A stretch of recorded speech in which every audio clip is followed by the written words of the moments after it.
Hallelujah hallelujah 10-20 തവണ പറഞ്ഞപ്പോൾ അദ്ദേഹം മരിച്ചു. ഇതൊരു വലിയ ആത്മീയ സത്യമാണ്. ഒരു വ്യക്തിയുടെ ജീവിതം എങ്ങനെയോ അങ്ങനെയായിരിക്കും മരണം.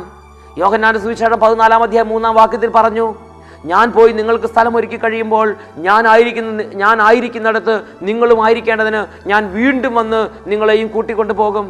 ഈ ലോകത്തിൽ പാപമില്ലാതെ, പാപം വിട്ടുപേക്ഷിച്ച്, തിന്മ വിട്ടുപേക്ഷിച്ച്, അന്ധകാരം വിട്ടുപേക്ഷിച്ച് ദൈവത്തിന് പ്രിയനായി ജീവിച്ചാൽ, ദൈവത്തിന് പ്രിയങ്കരനായി ജീവിച്ചാൽ, ദൈവത്തിനൊരു പൈതലായി ജീവിച്ചാൽ, പറുദീസയ്ക്ക് യോഗ്യമായ വിധം ജീവിച്ചാൽ, മരിക്കുന്ന നിമിഷങ്ങളിൽ പറുദീസയിലേക്ക് കൊണ്ടുപോകാൻ കർത്താവായ യേശു ക്രിസ്തു തന്നെ നേരിട്ട് വരും. നിങ്ങൾക്ക് സ്ഥലം ഒരുക്കി കഴിയുമ്പോൾ ഞാൻ ആയിരിക്കുന്നിടത്ത് നിങ്ങളും ആയിരിക്കേണ്ടതിന് ഞാൻ വീണ്ടും വന്ന് നിങ്ങളെയും കൂട്ടിക്കൊണ്ടുപോകും. നമ്മുടെ പിതാക്കന്മാരുടെ പൂർവികരുടെ അനുഭവം മാത്രമല്ല, ബൈബിളിൽ തന്നെ ഈ കാര്യം രേഖപ്പെടുത്തിയിട്ടുണ്ട്. ഒരു വ്യക്തി സ്വർഗത്തിന് യോഗ്യമായ വിധം ജീവിച്ചാൽ മരിക്കുന്ന നിമിഷങ്ങളിൽ അദ്ദേഹം കാണുന്നത് തീയായിരിക്കില്ല. മരിക്കുന്ന നിമിഷങ്ങളിൽ